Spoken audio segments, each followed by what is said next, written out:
Hi friends, நம்ம இன்றைக்கி ஆவாரம்பூ கூட்டு செய்ய போகிறோம்.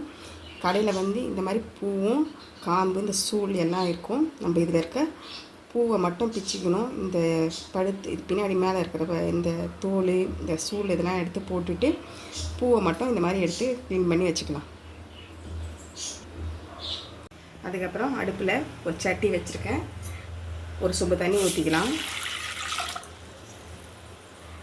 தண்ணி ஊற்றினதுக்கப்புறம் நான் பாசிப்பருப்பு 100 பருப்பை எடுத்து கழுவி வச்சுருக்கேன். இந்த பாசிப்பருப்பை இதில் போட்டு ஒரு 10 நிமிஷம் நல்லா வேக வச்சு எடுத்துக்கலாம். ஒரு சின்ன டீஸ்பூனில் போட்டுக்கலாம். தூள் போட்டதுக்கப்புறம் கட்டி பெருங்காயம் போட்டுக்கோங்க, நல்லா வாசமாக இருக்கும். அதையும் போட்டு ஒரு 10 நிமிஷம் நல்லா வேக விட்டு எடுத்துடலாம். இன்னொரு கடாய் வச்சு 2 டீஸ்பூன் எண்ணெய் ஊற்றிக்கலாம். இது சின்ன இதாக இருக்கும். எண்ணெய் காய்ஞ்சதுக்கப்புறம் கடுகு உளுத்தம் பருப்பு போட்டுக்கலாம். கடுகு உளுத்தம் பருப்பு 2 சேர்ந்துருக்கு. போட்டதுக்கப்புறம் 2 காஞ்ச மிளகாய் போட்டுக்கலாம். பூண்டு போட்டுக்கலாம். நான் ஒரு 10 பூண்டு இருக்கும், அதை சின்ன கட் பண்ணி வச்சுருக்கேன்.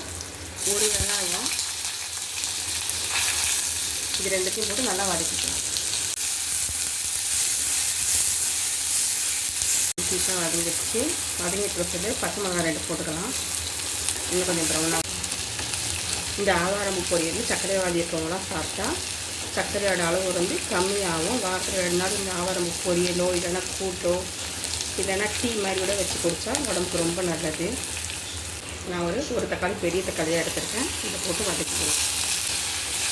தக்காளி நல்லா கரைஞ்சி வதங்கட்டும். உப்பு போட்டுக்கலாம். நான் சின்ன ஸ்பூனில் ஒரு டீஸ்பூன் போட்டுருக்கேன். கல் உப்பு ஒரு உப்பு போட்டுக்கலாம்.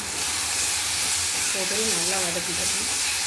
வதங்கிட்டு இப்போது பூவை போட்டுக்கலாம். அலசின பூவை போட்டுக்கலாம்.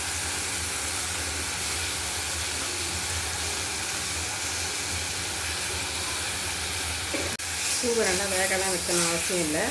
பூ தானே 2 செகண்டில் வெந்துடும். பூவை நல்லா ஒரு 4 வதக்கினதுக்கப்புறம் இப்போ நான் சாம்பார் பொடி போட்டுக்கிறேன். மோஸ்ட்லி எல்லா கூட்டுக்குமே சாம்பார் பொடி தான் போடுவோம். நல்லா வாசனையாக ஒரு டீஸ்பூன் போட்டுக்கலாம். போட்டு அதையும் நல்லா கலரி எடுத்துக்கலாம்.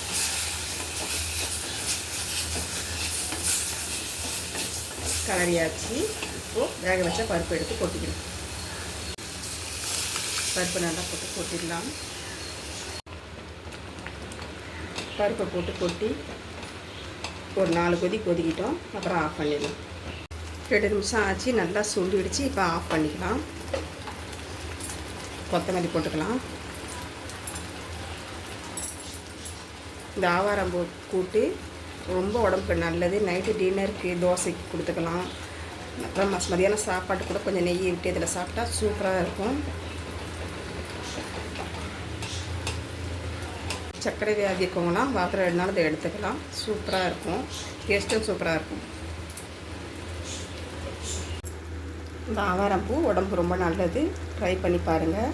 பசங்க விரும்பி சாப்பிடுவாங்க. ரொம்ப ஹெல்த்தியாகவும் இருக்கும்.